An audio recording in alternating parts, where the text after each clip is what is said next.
সমস্যা।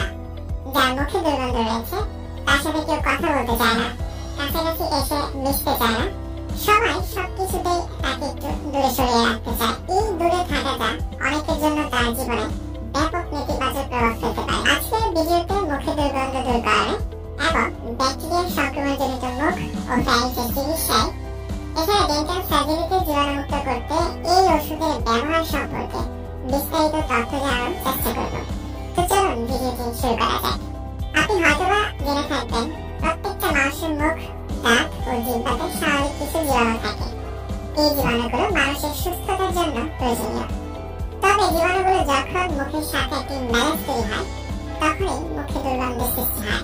তবে দুর্গন্ধ নানান উপায়ে দূর করা যায়, যেমন নিয়মিত সঠিকভাবে দাঁত ব্রাশ করলে, কোনো কিছু খাওয়ার পর ভালো করে কুলকুচি করলে, অথবা প্রয়োজনে মাউথওয়াশ ব্যবহার করেও এই সমস্যা থেকে পরিত্রাণ পাওয়া সম্ভব হয়। এই অ্যারোডিন মাউথওয়াশ শুধু মুখের দুর্গন্ধই দূর করে না, মুখে ব্যাকটেরিয়া সংক্রমণজনিত ঘা ও প্রদাহের চিকিৎসাতেও ব্যবহার হয়ে থাকে। মুখে ঘা হলে তা সাধারণত ব্যথা হয়ে থাকে, তখন ঠিকমতো ব্রাশ করা যায় না।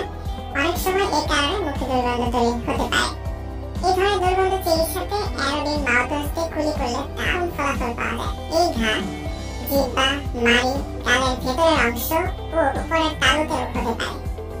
অনেক সময় দাঁতে অসুখ থাকলে সেখান থেকে মুখে ঘা এবং দুর্গন্ধ হতে পারে। এই ধরনের সমস্যাতেও মুখ জীবাণুমুক্ত করতে অ্যারোডিন সলিউশনটি ব্যবহার করা হয়। কিছু কিছু সময় ব্যথাগুলোর মাত্রা এমন অতিরিক্ত হয় যখন কথা বলতে কিংবা খাওয়া দাওয়া করতে অথবা পানি পান করতেও ব্যথা হয় বা সমস্যা হতে পারে। সব থেকে বেশি যে রোগটি মুখের মধ্যে দেখা দেয় তা হচ্ছে অ্যাপথোস আলসার। আবার অনেক সময় মুখের সমস্যা এতটাই মারাত্মক হয়ে যায় যে সংক্রমণ বেশি দিন থাকলে ওরাল থ্রাশ কিংবা মুখে ক্যান্সার পর্যন্ত হতে পারে। তাই সময় থাকতেই মুখের যত্ন নেওয়া প্রয়োজন। আর মুখের যত্নে আপনি ব্যবহার করতে পারেন এই সুগন্ধযুক্ত ভাইটাল অ্যারোডিন মাউথওয়াশটি। মাউথওয়াশটিতে রয়েছে পলিন আয়োডিন ইউএসপি 1%, ব্যাকটেরিয়া দ্বারা সংক্রমণজনিত মুখ ও ফ্যারিংসের তলায় সংক্রমণ সমূহ এবং ডেন্টাল সার্জারিতে জীবাণুমুক্ত করতে নির্দেশিত এই অ্যারোডিন সলিউশনটি বাজারে নিয়ে এসেছে এস ফার্মা লিমিটেড। আসলে আমরা জানা যাক মুখের দুর্গন্ধ ও সংক্রমণ চিকিৎসায় এই মাউথওয়াশটি কিভাবে ব্যবহার করবেন। প্রথমে এক গ্লাস কুসুম গরম পানি নিতে হবে। পানির মধ্যে 2 চামচ অ্যারোডিন মেশাতে হবে। মিশিয়ে মুখে নিয়ে 30 সেকেন্ড কুলি করতে হবে। এভাবে কাঙ্ক্ষিত ফলাফল পেতে দিনে কমপক্ষে 4 বার করে 14 দিন পর্যন্ত কুলি করা যেতে পারে।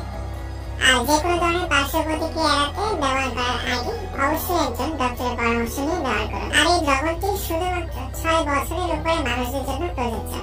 আর হ্যাঁ, থাইরয়েড গ্রন্থির সমস্যা আছে কিংবা লিথিয়াম থেরাপি গ্রহণ করছেন অথবা আয়োডিনের প্রতি সংবেদনশীলতা আছে, তাদের ক্ষেত্রে এটা নিয়মিতভাবে ব্যবহার করা যাবে না। আর গর্ভবতী এবং স্তনদানকারী মায়েদের ক্ষেত্রে বিশেষ সতর্কতা অবলম্বন করে ব্যবহার করতে হবে। এছাড়া তেমন কোনো পার্শ্ব প্রতিক্রিয়া নেই। কারোর ক্ষেত্রে মিউকোমার ব্যতিক্রমী জ্বালাপোড়া হতে পারে, প্রতি সংবেদনশীলতার কারণে প্রতিক্রিয়াও দেখা দিতে পারে, তবে এরকম খুবই কম দেখা যায়। অতিরিক্ত মাত্রায় জ্বালাপোড়া করলে অবশ্যই আপনার ডক্টরকে বিষয়টি অবহিত করতে হবে। অ্যারোডিন মাউথওয়াশটির মূল্য মাত্র 50 টাকা। 100 মিলি এই কাঁচের বোতল মাউথওয়াশটি 30 ডিগ্রি সেন্টিগ্রেড তাপমাত্রার নিচে রাখতে হবে এবং সরাসরি সূর্যের আলো থেকে দূরে শিশুদের নাগালে বাইরে রাখতে হবে। অ্যারোডিন মাউথওয়াশ সম্পর্কে আজকে ছিল এই পর্যন্তই। এটা সম্পর্কে আপনার আরো যদি কোনো প্রশ্ন থাকে বা কোনো মতামত থাকে তাহলে কমেন্টস করে জানাতে পারেন। আপনার কমেন্টসে যথাযথ রিপ্লাই দেওয়ার চেষ্টা করা হবে। আগামীতে আবার দেখা হবে। সেই পর্যন্ত ভালো থাকুন, সুস্থ থাকুন। ধন্যবাদ।